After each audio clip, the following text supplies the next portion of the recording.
It's no secret that people are spending more money and more time online. And it's no secret that much of that time is spent. No, I wasn't going to say that. I was going to say spending.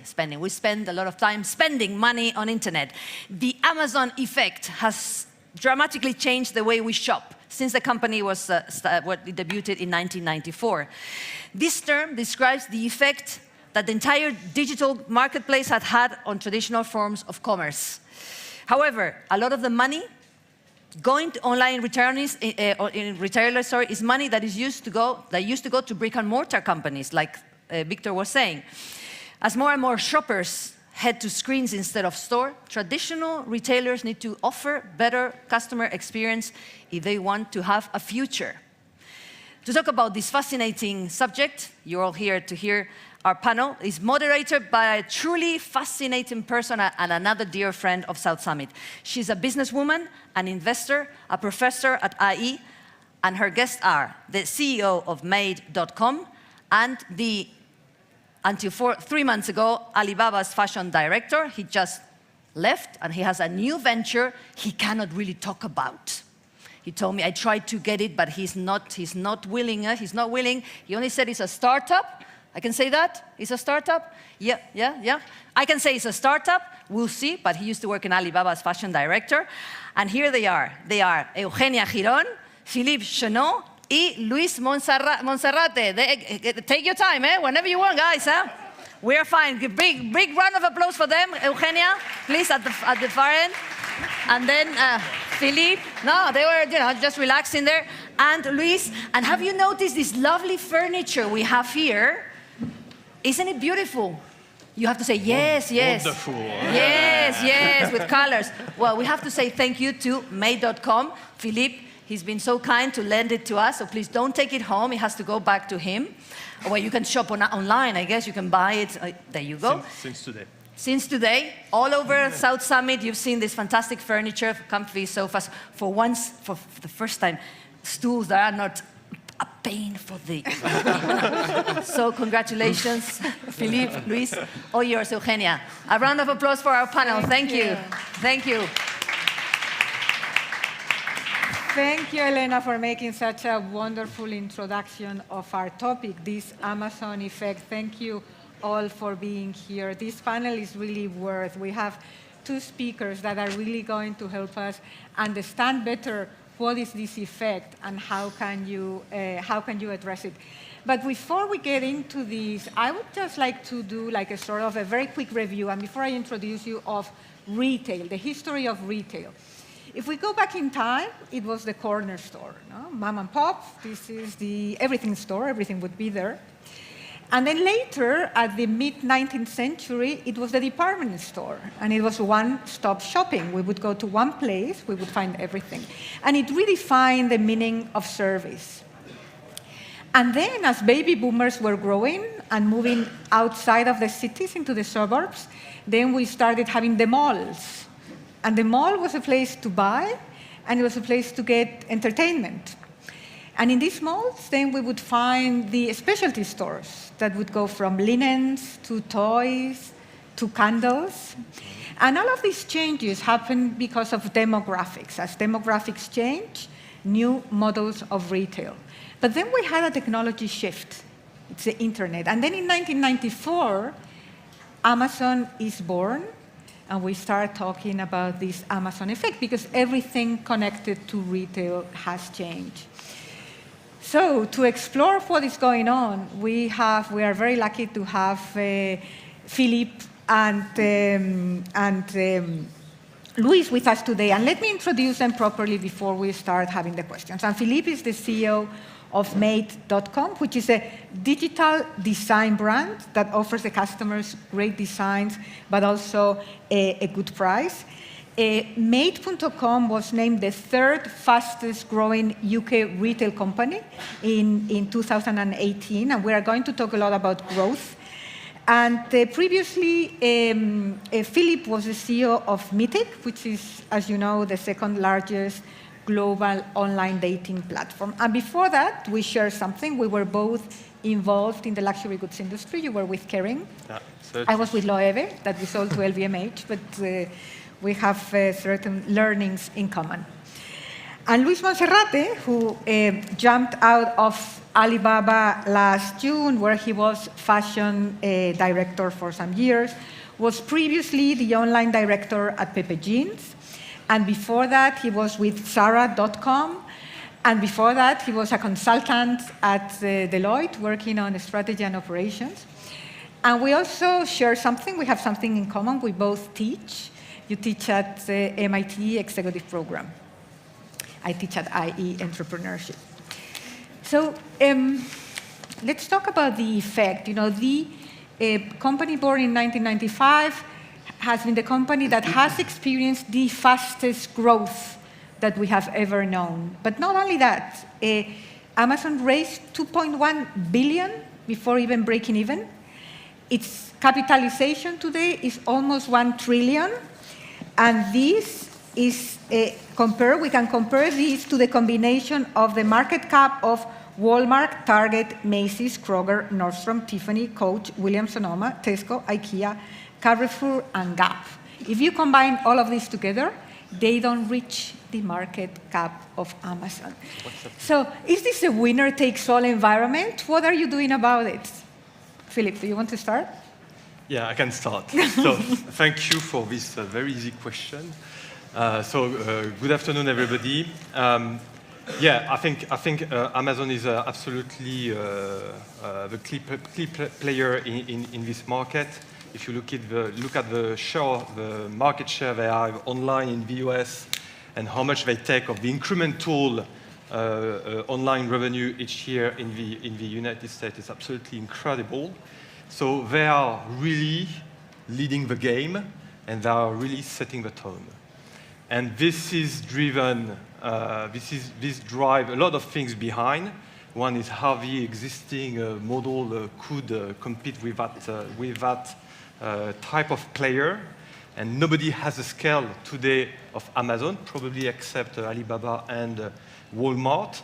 And this is also drive the shift that we are seeing in the consumer behaviors from traditional consumption to online purchase. So it's a massive elephant in the room where I think, depending about what is your history and what you are doing, you need to find the right answer to not survive, but at least to survive and to thrive with this kind of competitor in front of you. And one answer that we found, and that should be top of mind of everybody, is about how you get differentiated, how you are unique, what is your unique single point of proposition to consumers, and how do you make sure that Amazon cannot replicate what we are doing. And at Made, that's been not the primary reason why we launched the activity, but I think that's something that we have in our mind almost every day. We try to strengthen what makes us unique and making sure that nobody, and especially marketplaces like Amazon, have a capacity to replicate. Thank you. Okay. Is this a winner-takes-all, or? Well, first of all, thank you for the introduction, and thanks everyone for coming to listen to us. Well, I was very surprised by your kind of industry summary of the last century and so on, because that's something that we used to use a lot on Tmall and Alibaba when we were explaining the model and what we were aiming to do here in Europe. Because basically what you explain about like the traditional retailers on the market, that then they were like overcome by department stores, that at some point it looked like the actual retail apocalypse, but like on last century, due to the big department stores, Walmart, El Corte Inglés, Galerías Lafayette, and so on every single country. And then suddenly the shopping malls kind of challenged the model of department stores. And finally, I think that this won't stop further, there is the verticals. So then Zara became leader, IKEA, Decathlon, and so on. So basically, internet gives a scale to things. And in my opinion, what is happening right now in the economy is that it's kind of replicating the model that we saw last century. So at the beginning, I think the department store has been like the big overcoming to the market, where we have basically Amazon as the winner.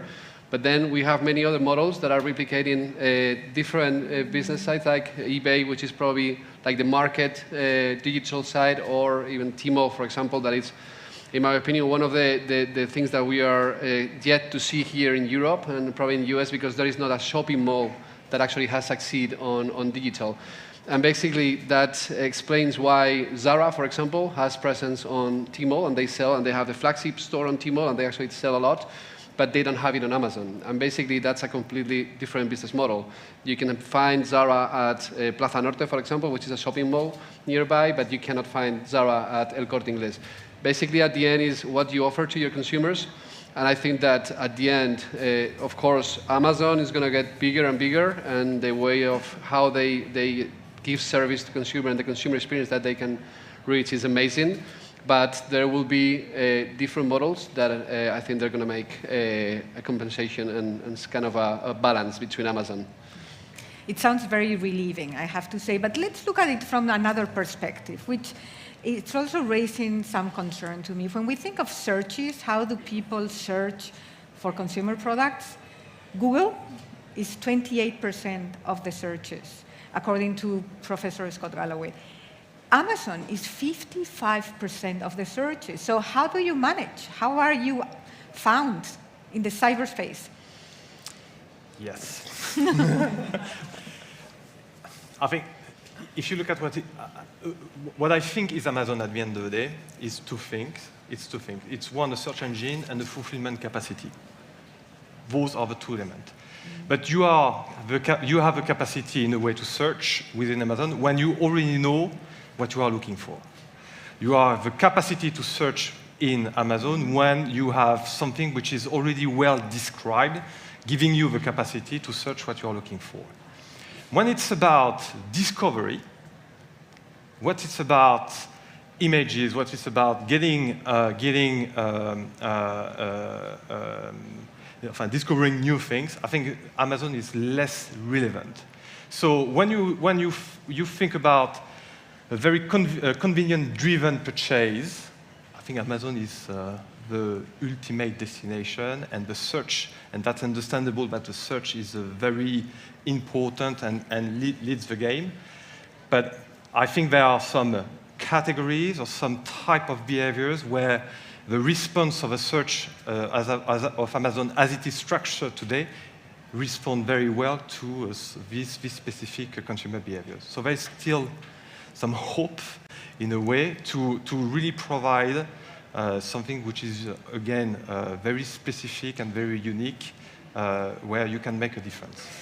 But tell us about Made.com. How does people find you? If you want to search a blue sofa in Amazon, it doesn't make sense. You're going to have 2,000, 3,000 responses. So what's the point? Yeah. If you want to look for a chair, but you're going to have 10,000 propositions in the search of Amazon. So, and then you need to browse, you need to get inspiration, you need to find the look and the style you like. And so you can see that it's quite difficult for them to respond to that. If you want to have a Samsung LED TV set at that size, it's perfect. But for a blue sofa, it's much more complicated. So when you have when you push for browsing experience and where you try to inspire and to connect emotionally people with a product, I think the setup of Amazon today and the search functionality doesn't respond pretty well to that kind of expectation. Okay, thank you. And Luis, not only Alibaba, but your experience with Zara or Pepe Jeans or... Well, I think that basically it's a matter of commodity versus brand. And I pretty much align with Philippe that at the end, and actually Amazon has tried a lot on fashion and they have not succeeded because fashion is something that touches much more with emotion. And at the end, Zalando, for example, that is managing brands as the customers, not as the providers, and that they are offering a customer experience that is actually prepared for a fashion experience. They are succeeding much faster and better than Amazon on fashion industry. So I think that at the end, if you are selling commodities and then you have to get into that fight, so price, delivery, and so on, I think Amazon is the right place because they're going to have a huge reach and you're going to have the great exposure for your products. But if you are going to fight on differentiation and value proposal, probably the way that you're going to get your traffic and get your products into the market are going to be different. So I pretty much agree with Philippe, and basically I think that the end is to be sure of what your value proposal is into a market. Are you talking about commodity, like at Samsung TV LED, or are you talking about brand and customer experience, where probably you have options rather than Amazon? Okay, I understand, but I want to push this a bit further, no? Because now we have Alexa. And you know, Alexa is the brand killer. So if we ask Alexa, Alexa is going to decide which brand we should have, and it's going to be Amazon who decides for us. So this is not going along the lines of what you are saying. Explain it to me, please, so that I can get it. Well, on that, I don't agree. I don't think that Alexa is going to decide my shirt, my shoes. I think that it's something that I still want to keep for my own brain. So I'm not going to outsource those kind of decisions. I think Alexa is going to decide whether I need more Ariel on my wash machine or whatever I need on my convenience and on day-to-day basis. So Alexa, actually, I was last year on Amazon headquarters at Seattle, and they were showing us the Alexa. It was kind of a new product that they were launching. There had a camera. So every morning you were showing yourself to the camera, and it actually was displaying you different looks and so on. In my opinion, that's something that probably won't have the reach that they're expecting. However, for example, Amazon Wardrobe is just amazing because the service that they offer, it can really disrupt the way they sell products. But again, I think Alexa is just going to get a little bit deeper in terms of conveniency. But I think that in terms of brand experience and the product that you are looking for something else that's just fulfilling a necessity, they will leave some space, even though, of course, going to get a huge space of the market. Philippe, I know you have a strong thoughts I've about got a this. strong opinion, but I think if we take a step back, I think you don't have many ways to compete and to make a difference and so on. So all your differentiation is about your level of service that you provide, and competing with Amazon on the level of service, it's a real challenge. You don't have the scale, you don't have the power, you don't have the technology, you don't have the last mile, you don't have the fulfillment. So some niche, you might have some specific things to say. I'm thinking about white goods, for instance, where it's very easy in terms of level of service. But in reality, it's very difficult to compete in terms of service with this kind of player. It will be very complicated to compete with them on price because nobody will have the power. So the only way to really find something to say is about your product proposition. And then how do you underpin your product proposition with a strong brand narrative? So again, Alexa for me is still very service, very convenience-led. I don't believe, as you are, that you will make any recommendation about how I should look like, because it's more about the people around you and with different. How do you get inspiration? It will be extremely efficient in grocery. It will be extremely efficient for everything that you have on a daily life.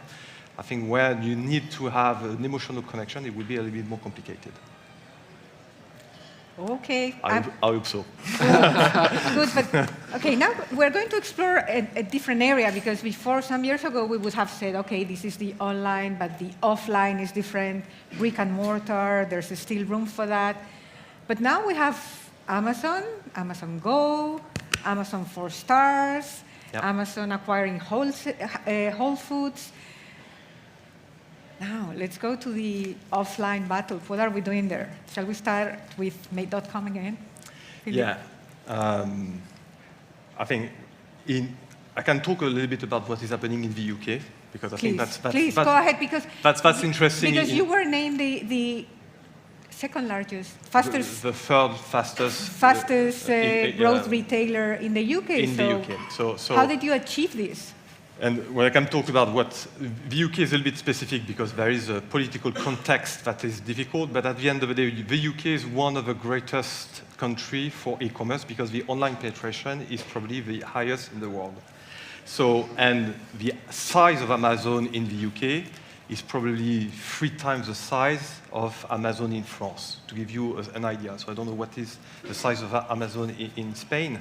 But so it's a fantastic country to launch a consumer-facing online business because there is a lot of, the penetration is pretty high.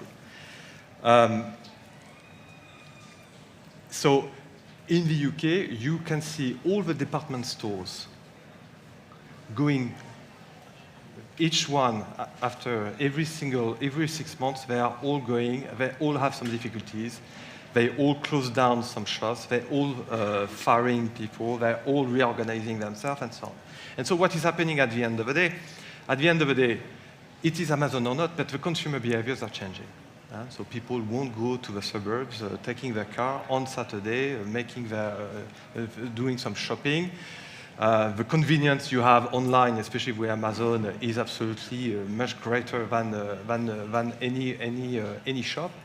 And so we see that structurally, consumption is moving step by step from what has been traditionally in the shop, in the high street, to online. And those guys, they have tons of fixed cost, which is the retail footprint. And more, they have some difficulty to justify, to maintain that fixed cost in regard to the revenue that is decreasing month after month. So the UK is in a very specific situation because it's really the amplification about what is happening and I think what will happen going forward in the rest of Europe, where the traditional model are facing a big shift of the consumer behaviors, and at the same time, they have a very business model issue.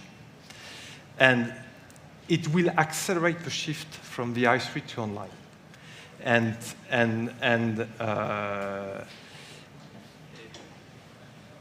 I think coming back to your initial question, the brick and mortar. They have to reinvent themselves.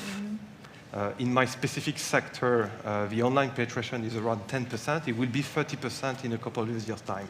It's a massive earthquake. So some people will have a capacity to adapt, and some of them will never get adapted.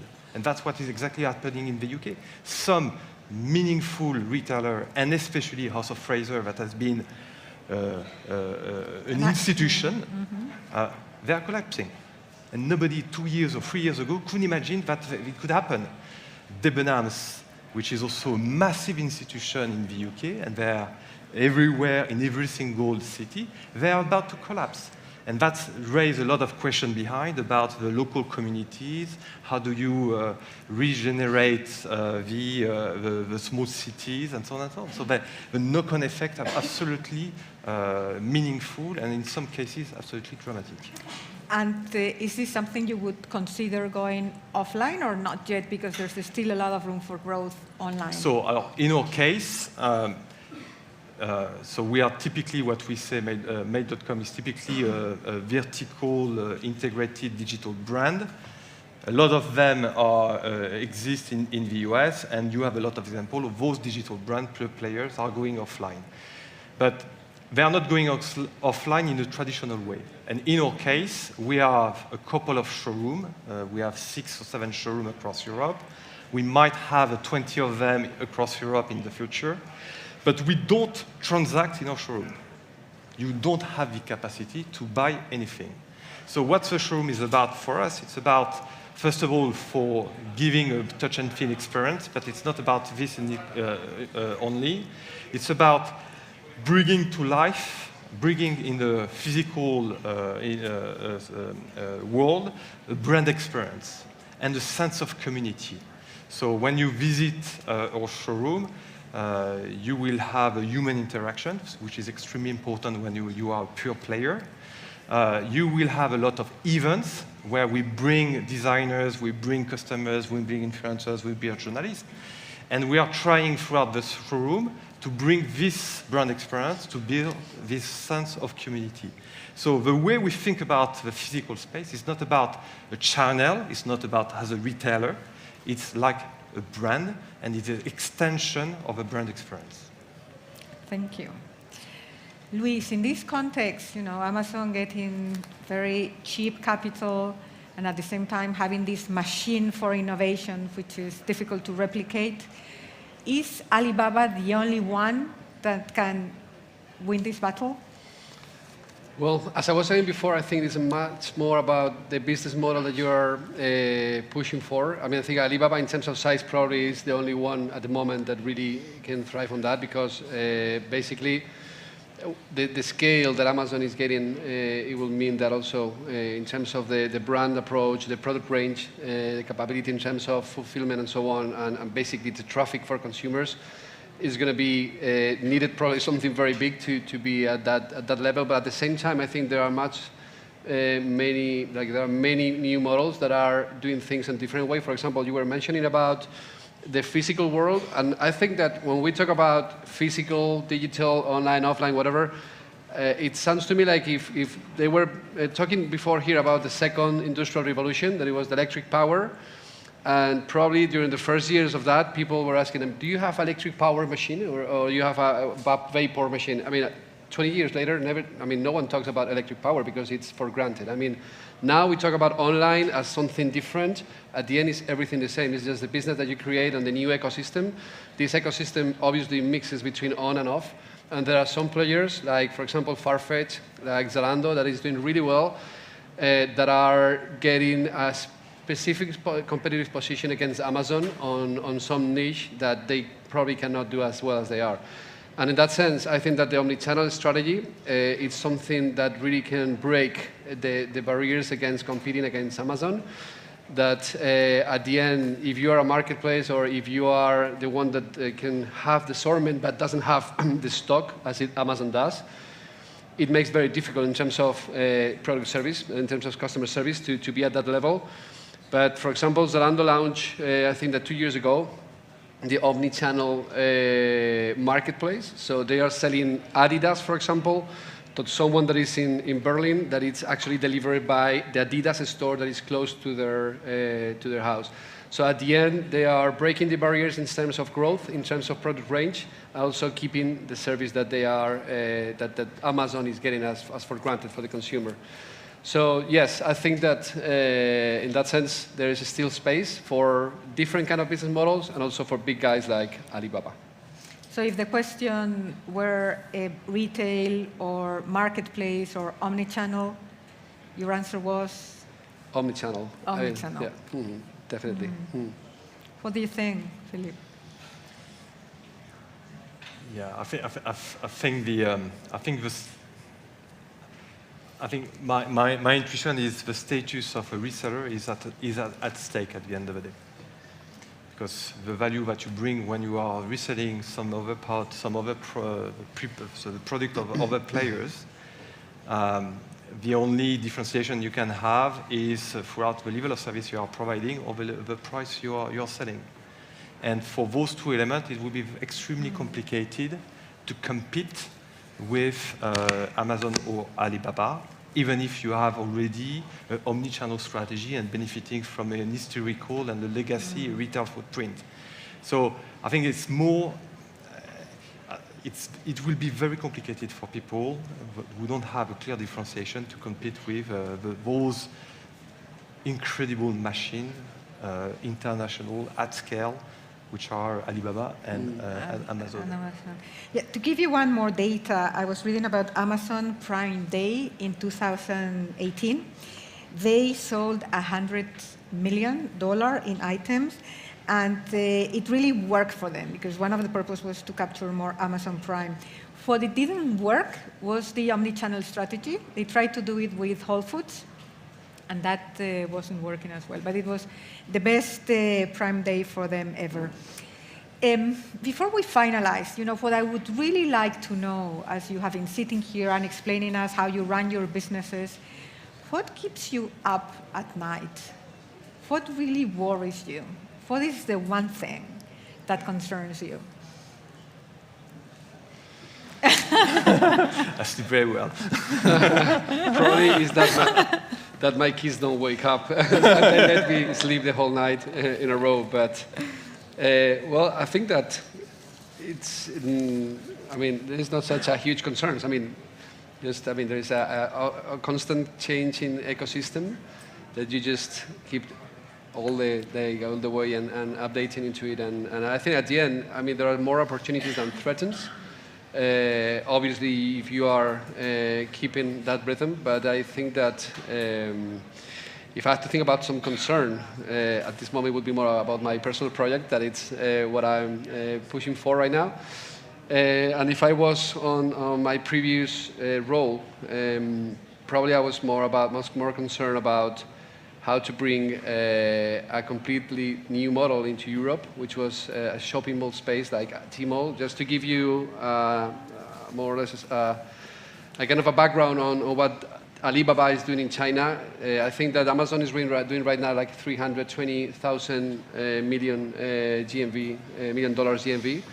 Alibaba is doing 720, so it's almost twice Amazon. So I mean, the size is just huge, and more or less half of it is Tmall just in China. And basically, what Tmall has done is that they have created a completely rounded ecosystem in China, where you have the e-commerce, but also you have Alipay with all the payments that you have from your monthly rent on your apartment to even the money that you pay at Zara or whatever you do. So at the end, they have a complete ecosystem there. And basically bring that to Europe probably is going to something that also is going to change the paradigm and the way of how we're doing things here. So that used to keep you up at night, and not anymore. Yeah, not anymore. And with my May.com cap, I think May.com we define ourselves as being a brand, a design brand. And so there is a sense of purpose behind everything that we do. There is a clear USP, and we are trying to keep that in mind every day. And we are doing only one thing, and we try to do it very well. We try to do it much better than anybody else. And we try to do it in a way that nobody can copy us, and that will make us unique in the eyes of the consumers. And that's what we are trying to do, and we're just trying to do that. And so that's really what we are focusing on. We don't want to sacrifice the short term to the long term. We don't want to sacrifice the midterm revenue or bottom line gain at the expense of the brand that we are building. So I think I'm trying to be extremely protective about what is the core of a project, the DNA of a brand, what we stand for, and we maintain that as a crown jewel, as the thing that we cherish and we try to keep. And if you could, how do you measure that? Is there a measure something that you monitor closely, a KPI that addresses this brand value that you're talking about? Yeah, we do measure a lot of things. I think the brand engagement across the social networks is absolutely critical. And so the capacity to engage our customers, to react, to maintain that conversation. We are also trying to, we are doing things that are a little bit unique in the sense where if you look at the level of comments we have as May.com, we are probably the brand in our sector that is the most reviewed, because systematically we ask people to comment and to rate us, and so that's so there is a sense of transparency, there's a sense about discussion, and the quality and the level of interaction with our customer base is a real, for me, qualitative indicator about how we're doing. Well, thank you very much, Luis, Philippe, thank you very much. And there is an Amazon effect, but there's people out there that know how to handle it. Thank you. Thank you very much. Thank you so much.